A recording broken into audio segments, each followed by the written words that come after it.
Bonjour, c'est Japanman, et aujourd'hui on va parler de Fairy Tail, et plus précisément de deux traductions. Alors qu'est-ce que j'entends par là? La traduction française du nom de Rebi et de Carla. Parce que si vous y connaissez un peu ou vous êtes curieux, vous avez peut-être déjà vu que dans d'autres pays c'est fréquent que le personnage qu'on appelle Rebi ici s'appelle, par exemple dans les pays anglophones, Levi. L-E-V-Y. Et pour ce qui est de Carla, si vous regardez une version originale sous-titrée, non officielle, vous avez sûrement remarqué que le personnage de Carla s'appelle Shadulu. Vous êtes peut-être demandé pourquoi tel personnage n'a pas le même nom partout, et je vais vous expliquer pourquoi. Alors on va commencer par Rebi. Rebi, c'est assez simple en fait. Le fait est qu'au Japon, en fait, ils font pas la différence entre les R et les L. Pour eux, ça se prononce pareil, c'est une espèce de fusion des deux, ça fait une espèce de LR roulé un peu. C'est plus ou moins proche de ce qu'il y a en espagnol. Et du coup, c'est la même chose pour les V et les B. Donc c'est pour ça qu'en fait, c'est pas une question de traduction à proprement parler, c'est juste une retranscription. La traduction française, quand elle a entendu, elle s'est dit, c'est Rebi.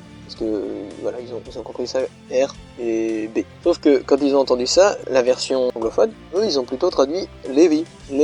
Et absolument aucun des deux n'a tort en fait. C'est que le R et le L, c'est une seule sonorité quoi pour les japonais. Du coup forcément nous quand on met ça en romanji, on met ce qu'on trouve le plus logique ou ce qu'on pense.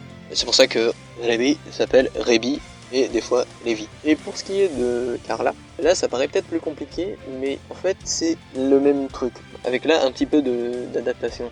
Le nom original de Carla du coup c'est Chalulu. Et Chalulu, vous allez me dire, t'as beau remplacer les R par des L comme tu veux, ça fait pas Carla. Et oui c'est vrai, mais en fait le truc c'est que Chalulu, si tu le dis en prenant en compte ça, donc en le prononçant à la française quoi, ça fait Charles.